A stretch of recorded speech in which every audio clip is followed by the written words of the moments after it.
अस्सलाम वालेकुम दोस्तों, उम्मीद करता हूँ कि आप सब खैरियत से होंगे। तो अल्लाह के फजल करम से मैं भी ठीक ठाक हूँ। आज हम बिटकॉइन की एनालिसिस करेंगे, बिटकॉइन का नेक्स्ट मूव देखेंगे कि आगे कौन सा पॉसिबल है। जैसा कि हमने लाइव जूम क्लास में बात की थी, बिटकॉइन की जो लिक्विडेशन थी वो भी हंट हो चुकी है, और जो 2 ट्रेड्स हमने गिवन दी थी वो कह लो कि बिटकॉइन ने सेम एज इट उनको रिस्पेक्ट दिया। ठीक है, हमारी बहुत एंट्री जो थी वो एक्टिवेट हुई और तकरीबन कह लो कि हमने 6% प्रॉफिट जनरेट किया अकॉर्डिंग टू BTC।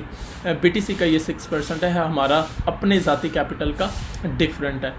ओके, तो अभी करंटली जो BTC ट्रेड हो रहा है वो अप्रॉक्सीमेटली 67,000 के रेंज में है। ठीक है, $67,000 की रेंज में ट्रेड हो रहा है। और अगर अभी आप देखें तो एक वीक लगाने के बाद BTC जो है वो कंसोलिडेट करना शुरू करने लगा है। ठीक है, और छोटी सी इसको रिजेक्शन मिली है।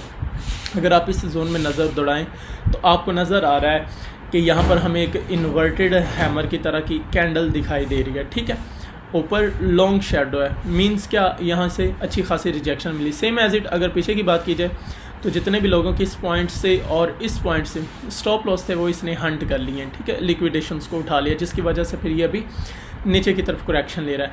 अब सेकंड सिनेरियो क्या, अगर सेम एज इट ये इसी जोन में सपोर्ट को होल्ड करता है या इस जोन में आ जाए, ठीक है, तकरीबन 66,348 या इसी जोन में जहाँ पर भी ये तकरीबन 2 कैंडल इसने क्लोज किए, इस जोन में अगर ये कंसोलिडेट करता है और ऊपर की तरफ मूव करता है तो नेक्स्ट इसका जो मूव होगा वो तकरीबन 68,000 का होगा। ठीक है, और 69,000।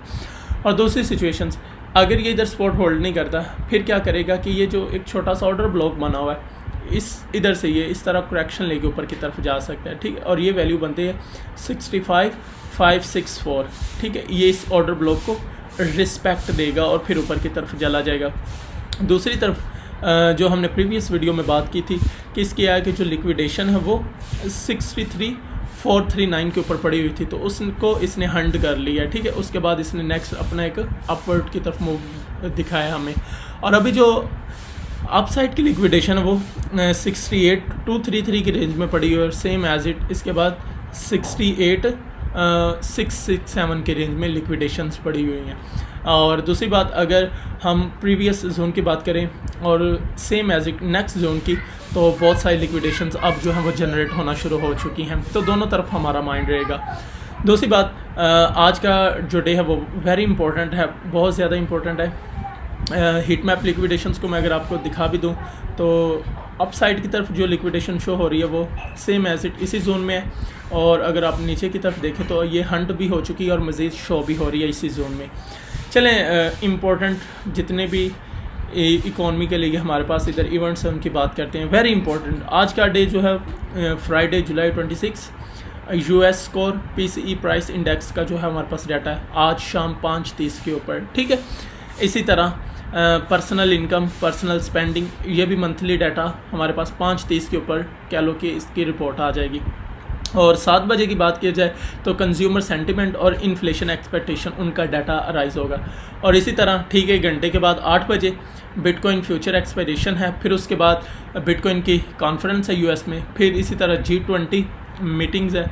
ठीक है, उसके बाद सैटरडे की जिसे सहरी का टाइम बोलते हैं 1 AM, उस वक्त हमारे पास सेनेटर लेमस स्पीक करेंगे। ठीक है, वो भी एक अच्छी इम्पोर्टेंट, अगर उस दौरान हमें पॉजिटिव वर्ड मिलते हैं बिटकॉइन के रिलेटेड तो ये मज़ीद ऊपर की तरफ पंप करेगा, अगर कोई भी नेगेटिव वर्ड आ जाते हैं तो फिर ये नीचे की तरफ डंप करेगा।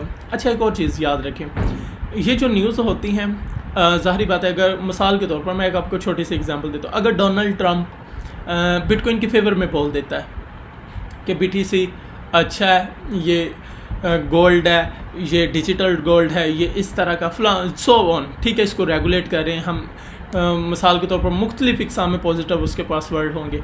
लेट्स सपोज कि अगर वो ऐसा कर देता है, अब सारे के सारे लोग बाय करेंगे। ठीक है, होल्डिंग की तरफ जाना शुरू हो जाएंगे, तो लिक्विडिटी का कंसेप्ट जो है वो कहाँ पर जाएगा फिर। ठीक है, इस सिचुएशंस में वेल्स जो है वो लाजमन फ़ायदा उठाएंगी, वो मार्केट को मैनिपुलेट करेंगी। अब सारे लोग तो बाय कर रहे हैं, तो मार्केट में सारा स्टॉक कौन ख़रीदेगा, कौन बाय करेगा, वेल्स भी कर रही हैं, ये भी कर रहे हैं, तो कुछ मैनिपुलेशंस भी बीच में आएगी, मार्केट डंप करना शुरू कर देगी, मार्केट पंप करना शुरू कर देगी। तो हमेशा इस सिचुएशंस में भी आम बंदा जो है वो डगमगा जाता है, उसके स्टॉप लॉस हंट होते हैं। तो इस चीज़ को आपने मद्देनज़र लाजमी रखना है कि आया कि हम इस ट्रैप से बच पाएँ। पॉजिटिव न्यूज़ हो चाहे नेगेटिव हो, वेल्स आपके हमेशा ऑपोजिट बिहेव करेगी, आपकी साइकी को एक नेगेटिव बिहेव देगी, आपको एक उलट डायरेक्शन नहीं होती, रॉन्ग डायरेक्शन दे देना, आप वो सीधे ही होंगे लेकिन आपको एक रास्ता जो है वो डगमगा देंगे आपका, आप डगमगा जाओगे, या आप इतना क्रेज़ी हो के अपने पोर्टफोलियो को मैनेज ही नहीं कर पाओगे, आप इतना क्रेज़ी हो जाओगे कि आपकी लिक्विडेशंस बहुत करीब होंगी। पॉजिटिव न्यूज़ है ना, तो आपका कॉन्फिडेंस लेवल बढ़ जाएगा, जिसकी वजह से क्या होगा, आप फिर लॉस करोगे। ठीक है, इसी तरह अगर हम ब्लैक रॉक की बात करें, ब्लैक रॉक की होल्डिंग की, तो उन्होंने भी अप्रॉक्सीमेटली ये देख सकते हैं BTC में काफ़ी अच्छा खासा होल्ड किया, $1 बिलियन की कह लो कि वो अभी प्रॉफिट में चल रहे हैं। ये देखो 13.46 million dollars. Same as it अगर हम देखें तो $66,928, 4.26% के वो कह लो कि प्रॉफिट में है। ठीक है, इधर हमारे पास ये वैल्यू $913 मिलियन, और होल्डिंग कितनी है उनके पास, 334.341 के बिटकॉइन है।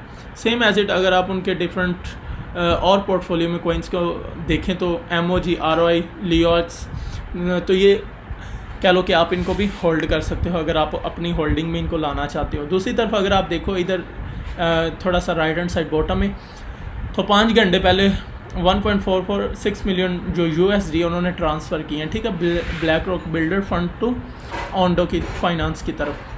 17 घंटे पहले उन्होंने IBIT बिटकॉइन ETF से अपनी ब्लैक रॉक से एक ये वॉलेट एड्रेस जहाँ पर 602 बिटकॉइन उन्होंने ट्रांसफ़र किए हैं, अप्रॉक्सीमेटली $38 मिलियन की।